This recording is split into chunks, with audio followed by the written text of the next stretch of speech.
Hello students, ई विद्या platform पर आप सबका स्वागत है और मैं डॉक्टर आरती सिंघल आज आपको 12th क्लास का फर्स्ट चैप्टर है द लास्ट लेसन ये पढ़ाऊंगी। ठीक है, अभी आप ये देखिए,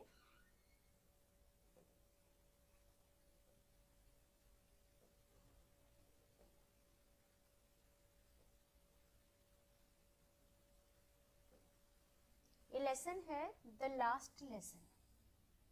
ये लिखा है अल्फोंसे डॉटे ने, और लास्ट का मतलब होता है आखिरी और लेसन का मतलब होता है पाठ। तो आखिरी पाठ जो लिखा है अल्फोंसे डॉटे ने। बच्चों, ई विद्या ने, ये विद्या के क्वेश्चन बैंक्स तो आपने पहले देखे हैं, पढ़े हैं, आप सभी को पता है कि कंटेंट बहुत ही अच्छा होता है, क्वेश्चन आंसर्स इंपॉर्टेंट लिए जाते हैं और आपको बेहतर मार्क्स आए, आपके मार्क्स बहुत अच्छे आए, इसकी एक तरह से गारंटी आपको देते हैं। तो आप लोगों को कुछ क्वेश्चंस मैंने लिए हैं इसमें, और हम लेसन भी डिस्कस करेंगे कि लास्ट लेसन में क्या, इसकी समरी क्या है, क्या what is about the lesson, मतलब लेसन के बारे में हम डिस्कस करेंगे लेसन में क्या है। चलिए स्टोरी पे जाते हैं सबसे पहले। तो लास्ट लेसन की स्टोरी जो अल्फोंसे डॉटे ने लिखी है, ये रिलेटेड है, ये उस समय की बात है 1870-71 में, जब फ्रेंको पर्शियन वॉर हुआ था। तो पर्शिया ने फ्रांस को डिफीट कर दिया, हरा दिया, और वहां पर जर्मनी का शासन हो गया। जब जर्मनी का शासन हो गया तो जो फ्रेंच पीपल थे, जो फ्रांस के लोग थे, उनके सारे डिसीजंस किसके पास चले गए? जर्मन्स के पास चले गए। भाई जिसका शासन होगा, जो राजा होगा, उसी की तो मर्जी चलेगी ना। तो वहां उसके डिसीजन चले गए जर्मनी के हाथों में, किसके? फ्रांस के डिसीजन चले गए। और कैसे वहां लैंग्वेज को हटाया गया वहां से और जर्मन लैंग्वेज को इम्पोज किया गया फ्रेंच पीपल के ऊपर, फ्रेंच लोगों के ऊपर, ये इस स्टोरी में ये सब बताया गया है। चलिए इस स्टोरी को, इस समरी को समझने से पहले या इस लेसन को समझने से पहले हम इसको कुछ पार्ट्स में देखते हैं। हम लेसन की जो समरी पढ़ेंगे वो हम हेडिंग्स में पढ़ेंगे, मतलब हम पार्ट्स, हम उसको कैसे पढ़ेंगे कि पहले क्या घटित हुआ, घटनाओं के आधार पर पढ़ेंगे। चलिए देखते हैं। देखिए ये जो समरी है, सबसे पहले फियर्स ऑफ फ्रेंच। जो फ्रेंच एक लड़के की का नाम है, फ्रेंच ये एक लड़के का नाम है जिस पे ये कहानी शुरू हो रही है। और फ्रेंच जो है वो, उसने स्कूल जाने में थोड़ा टाइम लगाया। वो परेशान क्यों था? क्योंकि उसके टीचर जो मिस्टर हैमिल थे, यहाँ स्टोरी है मिस्टर हैमिल की। जनरली क्या होता है कि जब हम पढ़ते हैं तो हमें ना तो अपनी पढ़ाई अच्छी लगती है, और इसको भी पढ़ाई बिल्कुल पसंद नहीं थी, खासकर से फ्रेंच पढ़ना पसंद नहीं था, और उसे डर लग रहा था। Even he did not like Mister Hamel, वो अपने टीचर को भी पसंद नहीं करता था। उसे लगता था बड़े क्रैंकी नेचर के हैं, बहुत सनकी हैं, तो वो इसलिए उनको पसंद नहीं करता था। लेकिन लास्ट में जब वो जाने वाले होते हैं, उनका लास्ट डे होता है, तो वो कैसे अपने टीचर को भी मिस करता है, वो जो पढ़ाते थे उस पढ़ाई को भी मिस करता है, ये इस लेसन में बताया गया है। देखिए, French started for school too late that morning. His French teacher, Mr. Hamel, M. Hamel, had announced that he would question the class on participles. Poor French did not know even a single word about them and was afraid of a scolding from his teacher. First para जो है वो ये बताया गया है कि French जो है अपने घर से लेट निकला, स्कूल लेट पहुंचा। उसे डर था कि पार्टिसिपल पर, जैसे हर लैंग्वेज में ग्रामर होती है, उसी तरह फ्रेंच लैंग्वेज में भी पार्टिसिपल होता है। उसके टीचर ने कहा था कि पार्टिसिपल जो मैंने पढ़ाया था उस पर क्वेश्चन क्लास में लिए जाएंगे, और फ्रेंच को पार्टिसिपल का कुछ नहीं पता था, तो उसे लगता था कि उसके टीचर से, एम हैमिल से उसकी डांट पड़ेगी, और इसीलिए वो स्कूल जाने में घबरा रहा था, डर रहा था। नेक्स्ट जो पैसेज है उसमें क्या हुआ, क्या अट्रैक्शंस, जब वो रास्ते में जाता है अपने घर से स्कूल की तरफ तो उसे क्या क्या दिखाई देता है. For a moment he thought to run away and spend a warm and bright day outside. It was a pleasant day. Birds were twittering outside and soldiers were making practice. All these things were more attractive than the rules of a participles. But anyhow, he forced himself to move hurriedly to school. रास्ते में देखता है कि बहुत ही bright day है, बहुत ही warm और bright day है और बहुत ही प्लेजेंट डे है और इसीलिए वो स्कूल नहीं जाना चाहता था. He thought to run away and spend a warm and bright day outside. वो चाहता था कि स्कूल से भाग जाए और बाहर बड़ा अच्छा दिन बिताए क्योंकि गर्म दिन था. Birds were twittering outside and soldiers were making practice. जो पक्षी थे वो चहक रहे थे, सोल्जर्स जो थे, सैनिक जो थे वो प्रैक्टिस कर रहे थे, अभ्यास कर रहे थे. All these things were more attractive than the rules of participle. उसे उस समय लग रहा था कि जो पार्टिसिपल्स के रूल्स हैं उनसे ज्यादा अट्रैक्टिव ये सारी चीजें हैं. But anyhow he forced himself to move हरीली टू स्कूल. बट किसी भी तरह उसने सोचा नहीं स्कूल तो जाना ही जाना है और वो स्कूल की तरफ चल दिया. थर्ड पैसेज में क्या देखेंगे आप, क्राउड. जब वो टाउन हॉल के पास पहुंचा तो उसने क्या देखा, there was a crowd in front of the bulletin board. जैसे स्कूल में जब हम हॉल की तरफ जाते हैं तो आपने देखा होगा स्कूलों में नोटिस बोर्ड लगा होता है ना, तो उसे ही कहते हैं बुलेटिन बोर्ड. उस नोटिस बोर्ड पे बहुत भीड़ लगी हुई थी, बहुत क्राउड थी, बहुत भीड़ थी, क्राउड भीड़ थी.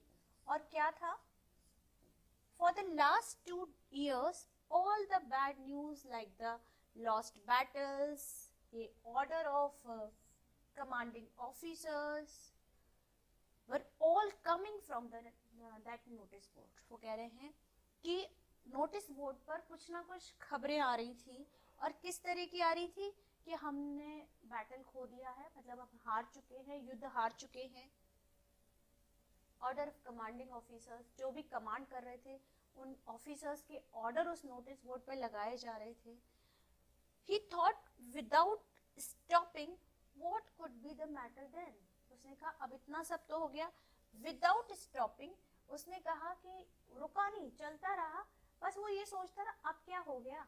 मतलब एक होता है ना कि आप नोटिस बोर्ड की तरफ से जा रहे हैं और बहुत भीड़ लगी हुई है तो उसके माइंड में आ रहा कि अब क्या हो गया टाइप.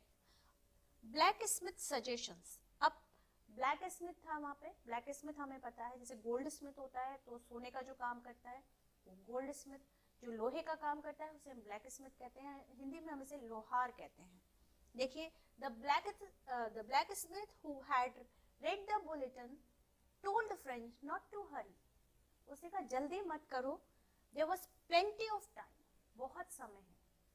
उसे पता था एक्चुअली में नोटिस बोर्ड वो पढ़ चुका था तो उसे पता था कि क्या आज होने वाला है. और फ्रेंच को क्या लग रहा था कि एम हैमिल मुझ पर नाराज होंगे क्योंकि मैं लेट हो गया हूँ, तो इसलिए वो भाग रहा था. But French did not slow down. लेकिन फ्रेंच रुका नहीं. He thought the blacksmith was poking fun of him. उसको लगा कि जो लोहार है, ब्लैक स्मिथ है, वो मेरा मजाक बना रहा है क्योंकि मैं जल्दी जा रहा हूँ, लेट हो गया हूँ, इसलिए मेरा मजाक बना रहा है. Poking means making fun on. Next देखते हैं. इसके बाद आगे क्या होता है, जब वो क्लासरूम में पहुंचता है तो क्या होता है, स्ट्रेंज क्वाइटनेस. बहुत ही शांत होती है class. When French reached the school, he was too surprised to find that everything was quiet. बहुत सरप्राइज होता है कि सब कुछ शांत है. Usually, when the school began, generally जब स्कूल शुरू होता है, there used to be a great commotion. Commotion का मतलब बहुत शोर शराबा, हो हल्ला होता है. And activity, और कुछ ना कुछ चलता रहता है. Friends had often counted on the commotion to get to his desk unnoticed. लेकिन बिल्कुल अननोटिस तरीके से उस भीड़ में वो जर्नली जब लेट हो जाता है तो चला जाता है. जो शोर शराबा है, इतनी एक्टिविटीज चल रही है तो वो अननोटिस्ड, कोई इस पे ध्यान नहीं देता और वो चला जाता. लेकिन but that day everything was so quiet as it was a Sunday morning. इतना शांत था जब संडे में स्कूल बंद होता है तो स्कूल के वातावरण कैसा होता है, एकदम क्वाइट, एकदम शांत। तो उसी तरह की शांति छाई हुई थी। Friend notice that all of his classmates were already in their seats and M Hamel was walking up and down with his iron ruler under his arm.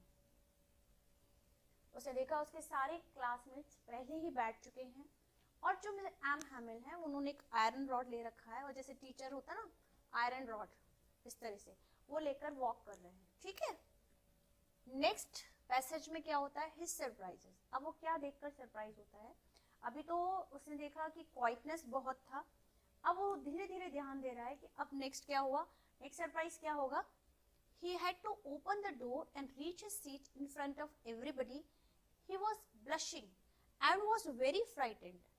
What surprised and confused him more was that instead of scolding him, M. Hamill spoke very kindly to him and told him to take his seat. सबसे बड़ी बात क्या हुई कि जब शोर शराब होता है, कमोशन होता है, तब तो वो चला जाता है। अभी सभी शांत बैठे हुए थे तो सबको दिख रहा कि वो लेट आया है, तो वो थोड़ा ब्लश कर रहा था, शर्मा रहा था, थोड़ा सा फ्राइटेंड था, डरा हुआ था। और लेकिन उसे सबसे ज्यादा जो सरप्राइजिंग लगा वो ये हुआ कि एम हेमिल जनरली लेट आने पर डांटते थे, बट आज उन्होंने डांटा नहीं, और बल्कि very kindly he spoke, very kindly कि आप अपनी सीट पर जाकर बैठिए। तो ये उसको बहुत ही सरप्राइजिंग लगा। अभी नेक्स्ट क्या हुआ, एम हेमिल स्पेशल ड्रेस। जब वो अपनी सीट पर बैठ गया तो उसका ध्यान एम हेमिल पर गया, अपने टीचर पर गया, और टीचर ने क्या पहन रखा था, टीचर ने ग्रीन कलर का कोट पहन रखा था और उसमें फ्रिल्ड वाली, झालर वाली शर्ट पहन रखी थी। जो शर्ट में यहाँ झालर होती है ना, उस तरह की झालर वाली शर्ट पहन रखी थी, और कैप लगा रखी थी ब्लैक कलर की जिसपे एम्ब्रॉयडरी हो रही थी। जनरली टीचर इस ड्रेस में नहीं आते थे, आज यदि आए हैं तो जरूर कुछ खास बात है। वो कह रहे हैं he used to put on these clothes only on special occasions, but it was no special day. Friends could not understand why MML had put on these Sunday clothes, those Sunday clothes. उसे समझ ही नहीं आया कि आज M Hemil ने ये जो घर के संडे में जो हम कपड़े पहनते हैं वो ऐसे पार्टी वियर टाइप के कपड़े क्यों पहने हैं, तो उसको समझ नहीं आया। तो ये था आपका नेक्स्ट पैसेज। देखिए पैसेज नंबर 8 में आपको क्या मिलेगा, अनदर सरप्राइज, एक और सरप्राइज उसे मिला। अब उसने अपने टीचर को ठीक से देख लिया। अब क्या हुआ, there was still another surprise in classroom for friends. क्या सरप्राइज था, there were people, village people on the back benches that had always been empty. मतलब पीछे की जो बेंचेस हैं वो हमेशा खाली पड़ी रहती थी, और आज उस पर विलेज पीपल, गांव के लोग बैठे हुए थे, ग्रामीण लोग बैठे हुए थे। द फॉर्मर मेयर, अब बैठा कौन कौन था देखिए, द फॉर्मर मेयर, फॉर्मर का मतलब वो एक्स मेयर, एक्स मेयर मतलब जो पहले, पूर्व मेयर, फॉर्मर पोस्ट मास्टर, ठीक है, ये भी एक्स हुआ, फॉर्मर मतलब जो पहले, पूर्व post master, old Hauser with his triangular cap and some other village people occupied those back benches. अब 3 लोग तो इन्होंने मेंशन किए हैं यहाँ की, बाकी उन्होंने कर दिया कि कुछ और भी विलेज के लोग बैठे हुए थे। तो उन्होंने 3 लोग कौन कौन से बताए हैं, इन्होंने बताया x mayor, x post master and old Hauser, ठीक है। इसके बाद और सभी ने क्या पहन रखा था, ट्रायंगल कैप पहन रखी थी, with his triangle cap, sorry old Hauser जो थे उन्होंने ट्रायंगल कैप पहन रखी थी। तो ये सारे लोग वहां पर मौजूद थे और कहाँ बैठे हुए थे, बैक बेंचेस पे, पीछे वाली कुर्सियों पर बैठे हुए थे। अभी नेक्स्ट में क्या हुआ, द ऑर्डर। अब ऑर्डर क्या आया, M Hamel climbed up his chair and spoke to his pupils in a gentle and serious tone. He told them that an order had come from Berlin. M Hamel कुर्सी के ऊपर खड़े हो गए और कुर्सी पर खड़े होकर उन्होंने बताया कि बहुत ही जेंटल और सीरियस टोन में क्या बताया कि एक ऑर्डर आया है, कहाँ से, बर्लिन से। हम सबको पता है जर्मनी में है बर्लिन, तो बर्लिन से ऑर्डर आया है और क्या है, French would not be taught anymore, कि अब फ्रांस में फ्रेंच नहीं पढ़ाई जाएगी। Instead German was going to be taught and the new teacher was expected to arrive the very next day, कि फ्रेंच नहीं पढ़ाई जाएगी बल्कि उसकी जगह जर्मन पढ़ाई जाएगी, और जर्मन जो टीचर है वो नेक्स्ट डे ही शायद अराइव होने वाले थे, मतलब आने वाले थे, ज्वाइन करने वाले थे। ठीक है, they were going to have their last lesson in French that day. उनको लगा कि आज जो है उनका लास्ट लेसन है, और इसी पे बेस्ड है ये स्टोरी आपकी। फिर क्या होता है, now it dawned on friends what order there was on the bulletin.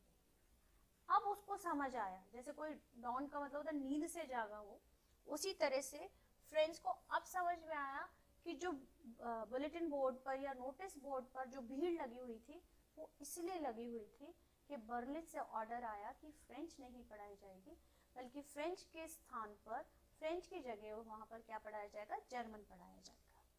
And why the blacksmith had told him not to hurry. अब उसे समझ आया कि उस ब्लैकस्मिथ ने क्यों कहा था कि तुम्हें जल्दबाजी करने की जरूरत नहीं है, मतलब आराम से चले जाओ, you have plenty of time. He also could see why M. Himmel had put on his best, और उसे अब ये भी समझ में आया कि M. Himmel ने आज अच्छे कपड़े क्यों पहने हैं। क्लियर है?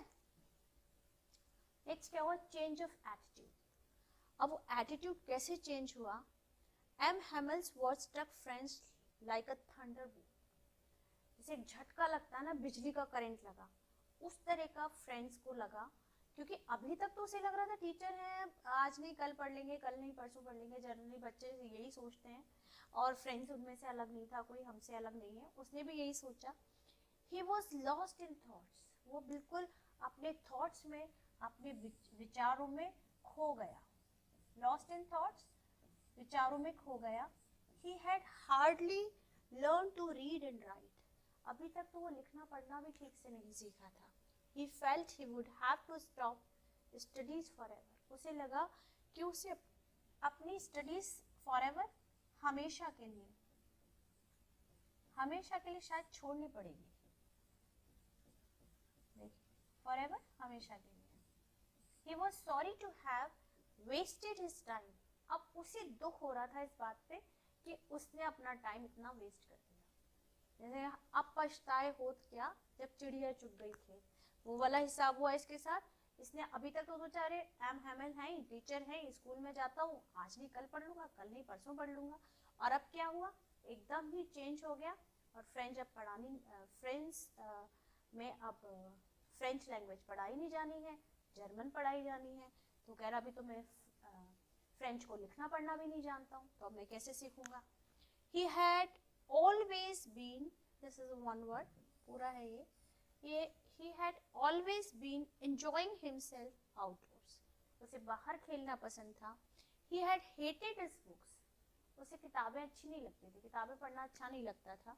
He had dreaded M. Hamel and his iron ruler, वो हमेशा frightened, dreaded का मतलब होता है डरा हुआ, frightened रहता था, हमेशा डरा हुआ रहता था।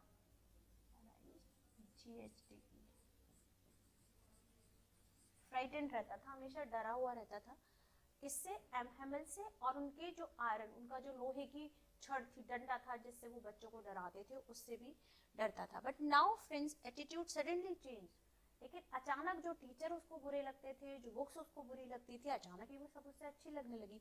He felt his books were good companions, उसे लगने लगा कि उसकी बुक्स तो उसकी सबसे अच्छी साथी है, कंपेनियंस उसके साथी हैं, ये वन वर्ड है पूरा।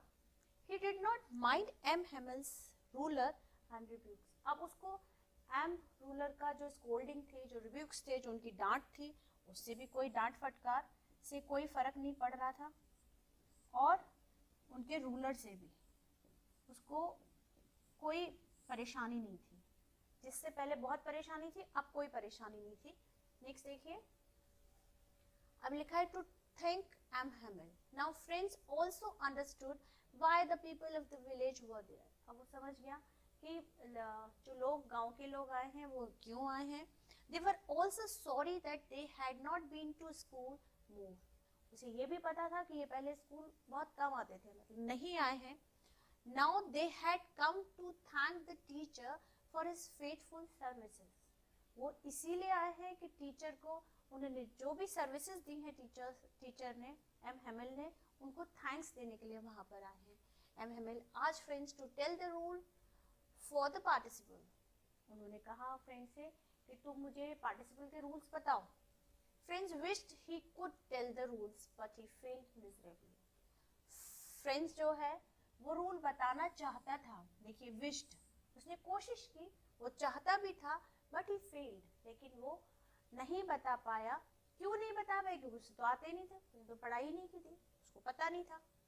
अब देखिए क्या हुआ, फीलिंग सॉरी, जब वो नहीं बता पाया तो एम हेमिल ने क्या कहा, M Hamel did not scold friends, उन्होंने बिल्कुल भी उसको स्कोल्ड नहीं किया, बिल्कुल भी रिब्यूक नहीं किया, बिल्कुल भी डांटा नहीं, बल्कि क्या कहा, he said friends was not the only person to blame, उसने कहा केवल फ्रेंड्स ऐसा नहीं है जिसे हम इस चीज के लिए ब्लेम करें, मतलब he said कि उसके पेरेंट्स भी इक्वली रिस्पॉन्सिबल हैं इस चीज के लिए। द पीपल ऑफ एल्साइक, देखिए फ्रेंड्स के दो डिस्ट्रिक्ट थे, एल्साइक और लॉरेन, जहां पर जर्मनी ने या तो पूरे फ्रांस पे कब्जा था, लेकिन एल्साइक और लॉरेन की ये स्टोरी है। तो वहाँ के स्कूल में की ये स्टोरी है जिसमें बताया गया एल्साइक had never been interested in learning, कह रही है हमारा एल्साइक गांव जो है इसमें पढ़ाई को लेके कोई इंटरेस्ट नहीं शो करता। They put it of till next day, वो हमेशा ये सोचते हैं चलो आज रह गया कल पढ़ लेगा, तो हमेशा चीज़ों को नेक्स्ट डे अगले दिन पर पुट ऑफ कर देते हैं, मतलब डाल देते हैं, लिंगर कर देते हैं चीज़ों को। Friends parents wanted him to earn some money instead of going to school, friends के पेरेंट्स को उन्होंने रिस्पॉन्सिव बनाया कि वो चाहते हैं कि ये कमाए, मतलब बच्चा कमाना शुरू कर दे, कमाए स्कूल जाने की अपेक्षा। He said they were strange Frenchmen who could not write or read their own language, कह रहे ये हमारे फ्रेंच के लोग ऐसे हैं, फ्रांस के लोग ऐसे हैं जो अपनी ही भाषा को लिख नहीं सकते, पढ़ नहीं सकते। ये कितने दुख की बात है, ये कितनी अजीब बात है, कितनी स्ट्रेंज फुल है ये चीज़ कि हम अपनी भाषा को लिख और पढ़ नहीं सकते। He blamed himself also, उन्होंने अपने आप को भी इसके लिए जिम्मेदार ठहराया कि बीइंग अ टीचर मैं उनको नहीं सिखा पाया, नहीं पढ़ा पाया, तो मैं भी इक्वली रिस्पॉन्सिबल हूँ। He said sometimes he closed the school when he wanted to go for fishing, उन्होंने कहा कई बार वो स्कूल बंद कर देते थे जब उनको फिशिंग के लिए जाना होता था। फिशिंग लाइक अ गेम, कि मछली पकड़ना किसी किसी को शौक होता है, तो जब वो मछली पकड़ने के लिए जाना होता था उनको, तो वो स्कूल क्या करते थे, जल्दी बंद कर देते थे।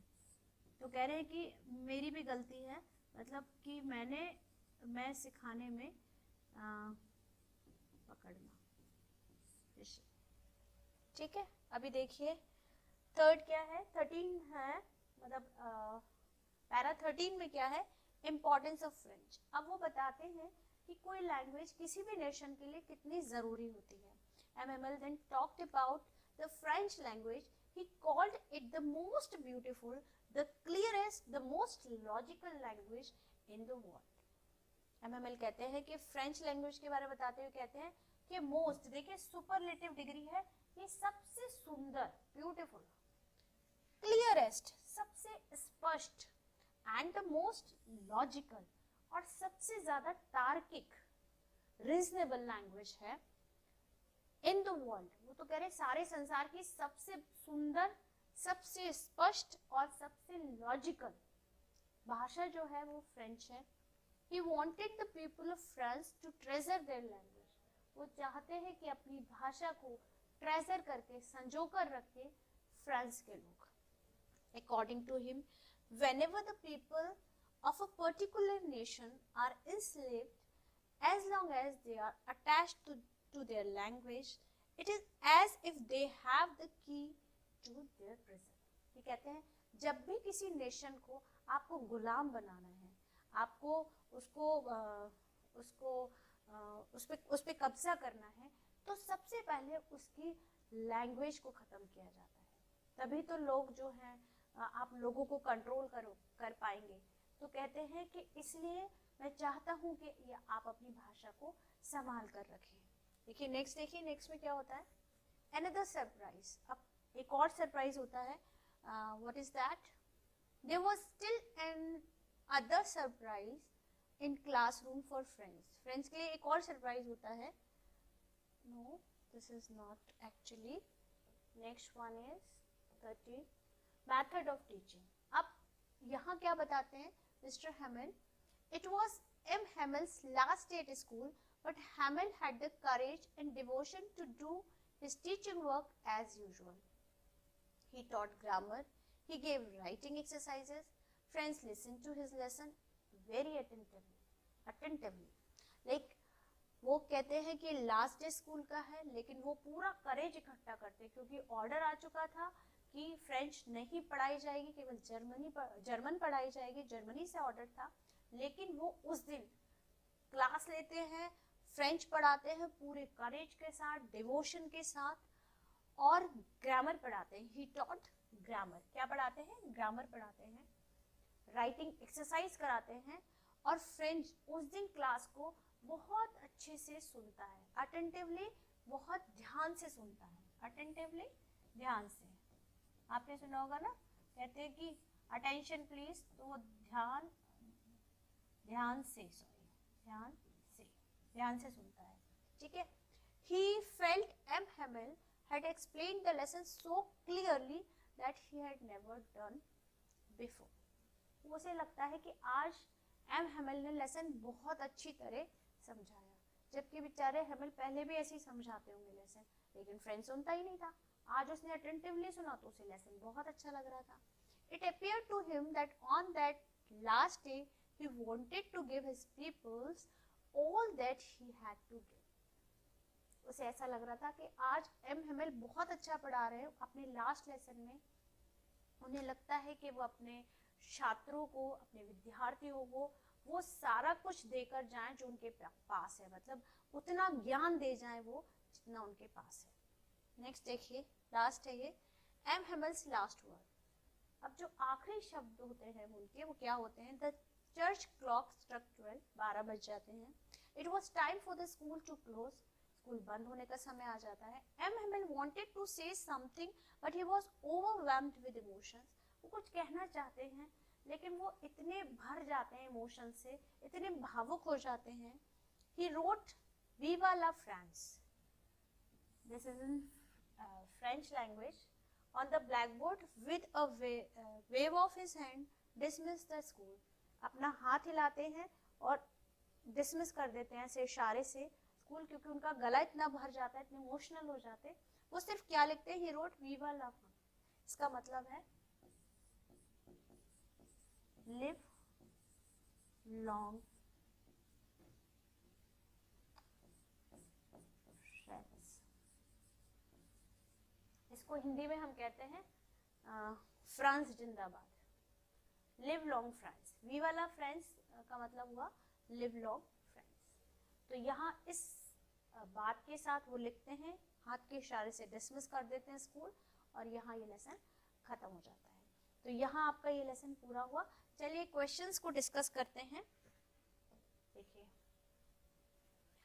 इसमें आपके 15 नंबर का आपका आना है प्रोज से, जिसमें 4 नंबर के आपके 2 शॉर्ट क्वेश्चंस आएंगे और एक क्वेश्चन लॉन्ग क्वेश्चन होगा जो आपको एटलीस्ट 60 वर्ड्स में लिखना है, और वो आपका 7 मार्क्स का होगा।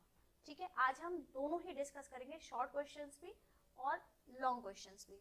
शॉर्ट क्वेश्चन जो आपके कितने नंबर के आने हैं, 4 + 4, आपका ये 8 नंबर का रहेगा।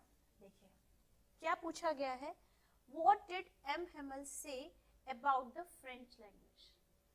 वो फ्रेंच लैंग्वेज के बारे में क्या कहते हैं कि इस वर्ल्ड की कैसी लैंग्वेज है, most beautiful, clearest and most logical language in the world, यही कहते हैं ना। देखिए, ही कॉल्ड फ्रेंच लैंग्वेज, इधर लैंग्वेज भी आ सकता था, आप ऐसे लिखेंगे, देखिए हम क्वेश्चन में से आंसर निकालेंगे. M. Hamel said about the French language that it is, अब आप जोड़ देंगे, it is the most beautiful language in the world. He said that it was the clearest and the most logical language. आप ऐसे भी लिख सकते हो, आप एक लाइन में भी लिख सकते हो. M. Hamel said about the French language that it is the most beautiful, comma, clearest, comma, and sorry, इसके पहले कॉमा मत लगाइएगा, एंड से जोड़िएगा, and the most logical language in the world. ठीक है, नेक्स्ट क्वेश्चन देखिए. What was French expected to be prepared with for school that day? कह रहे उस दिन उसको स्कूल के लिए क्या प्रिपेयर करना था. तो बच्चों उस दिन उसको स्कूल के लिए पार्टिसिपल्स प्रिपेयर करने थे ना, तो आपको यही लिखना है. French was expected to prepare a lesson or participles that day. M. Hamel, his teacher, had announced that he would take a test on that day. He would question on participle on that day. French did not know even the first word about it. उसको first word भी नहीं पता था किसका, participle का. He was expecting a scolding from his teacher on that day. अब उसकी क्या expectation, मतलब क्या वो expected था कि उसको टीचर से डांट पड़ेगी, यही उसकी expecting थी ना. तो he was expecting a scolding from his teacher on that day. What was French expected to be prepared with for school that day? French was expected to prepare participle on that day. He did not know even the first word, even the word about them. So he was expecting a scolding from his teacher on that day. Next देखिए. Next है, how did French feeling about M. Hamel and the school change? French की feeling mister Hemal के बारे में, M. Hamel के बारे में और स्कूल के बारे में किस प्रकार बदल गई, कैसे बदल गई, देखिए. French was shocked when he heard that M. Hamel was leaving the school forever. His feelings now changed together. He cursed himself for not learning his lesson. He forgot all about M. Hamel's ruler and his cranky nature. It means whimsical nature. उनका किस तरह का सनकी उनका nature था, उसको वो पूरी तरह भूल गया था. इसको हम whimsical भी कह सकते हैं.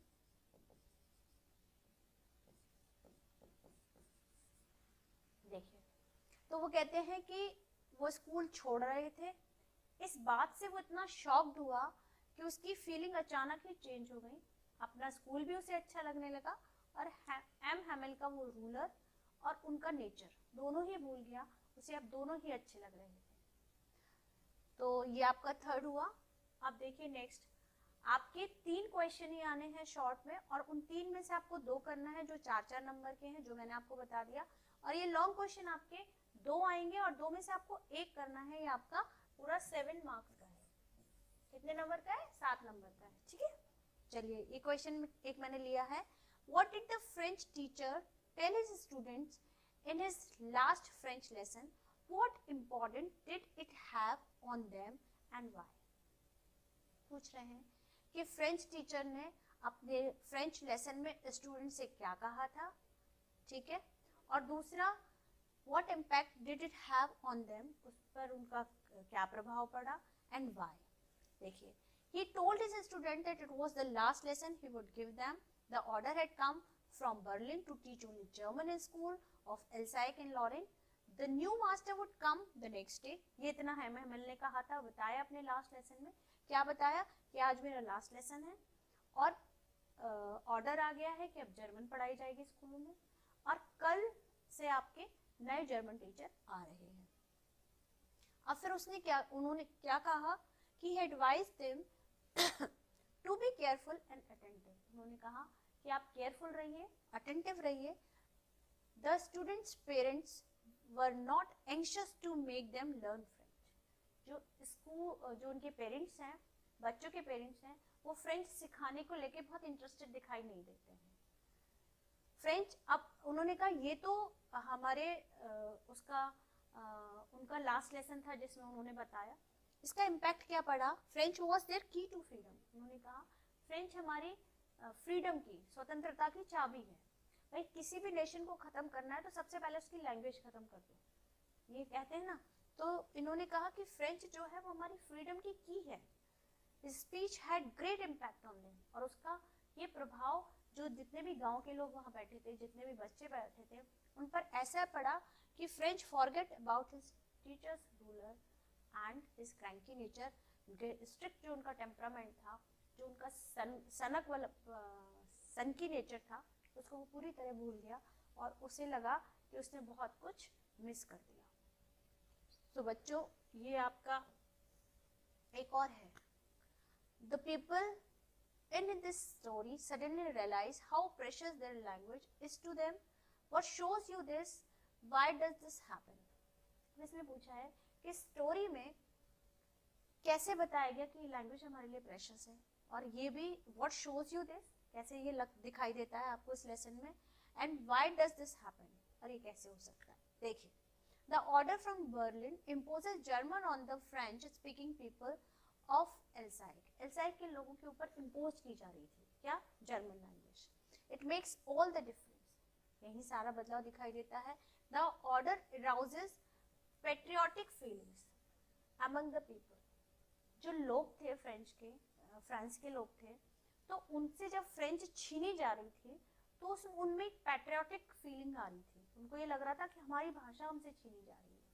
जब तक भाषा थी तब तक उन्होंने उसमें कोई इंटरेस्ट नहीं दिखाया, लेकिन जब कोई चीज उनसे होता है ना, जब कोई चीज हमारे पास होती है हमें उसकी कदर नहीं होती, लेकिन जब कोई चीज हमसे छीन ली जाती है तब हमें पता चलता है कि हमारे लिए कितनी इंपॉर्टेंट है। तो सेम विद इट उन्होंने कहा कि but now they develop a new found love for French. अब उन्हें लग रहा था, उन्हें एक नया फ्रेंच के लिए एक नया प्यार उमड़ रहा था उनका। M. Hamel goes on to declare that French is the most beautiful language in the world. It is the clearest, the most logical language. Even the village elders seem to endorse M. Hamel's view.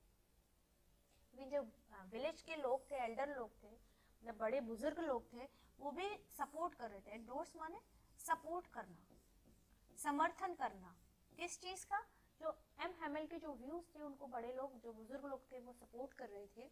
They come and sit there on the back benches, वो भी पीछे benches पर आकर बैठ जाते हैं। In this way they show their respect for the language that is theirs no more. अब वो अपनी उस लैंग्वेज के लिए रिस्पेक्ट और रिगार्ड दिखा रहे थे जो भाषा अब उनकी नहीं रही, उनसे छीनी जा रही है। All of them hate the foreign language. उनमें से सभी फॉरेन लैंग्वेज को क्या कर रहे थे, विदेशी भाषा, उसको हेट कर रहे थे, उसको घृणा कर रहे थे। वो नहीं चाहते थे कि विदेशी भाषा उन पे इम्पोज की जाए, उन पर लादी जाए। German being imposed on the French speaking people, French बोलने वाले लोगों पर जर्मन इम्पोज की जा रही थी। Their patriotic feeling unite them for the cause of French, और उनकी जो पैट्रियोटिक फीलिंग्स थी, उनकी देशभक्ति की भावनाएं थी, वो अचानक ही यूनाइट होने लगी। केवल किस बात से, कि फ्रेंच लैंग्वेज उनसे छीनी जा रही है। Even friends ये नाम है लड़के का, grows sentimental, वो भी भावुक हो गया। This is his last lesson in French, ये सोच करके उसका last lesson है। He feels sorry for neglecting his lessons in French. Now he develops a craving for French and the teacher who taught it. अब जो भाषा जब उनसे छीनी जा रही तो उसने इस चीज के लिए सॉरी फील किया कि अब तक कैसे उसने उसको निगलेक्ट किया, अपनी लैंग्वेज को, उसकी अवहेलना की, उसको ऊपर नहीं ध्यान दिया, और अब उसकी क्रेविंग हो रही थी, इच्छा हो रही थी अपनी भाषा को पढ़ने की, समझने की, और अपने टीचर जो उसको पढ़ाते हैं उनको लेकर, जिनसे वो पहले नफरत करता था। तो ये आपका जो है यहाँ पर आपका खत्म होता है। आपका फर्स्ट लेसन मैंने आपको बता दिया है what is the summary of the lesson और इम्पोर्टेंट क्वेश्चंस मैंने लिए। आई होप कि आपको समझ में आए होंगे। Thank you so much.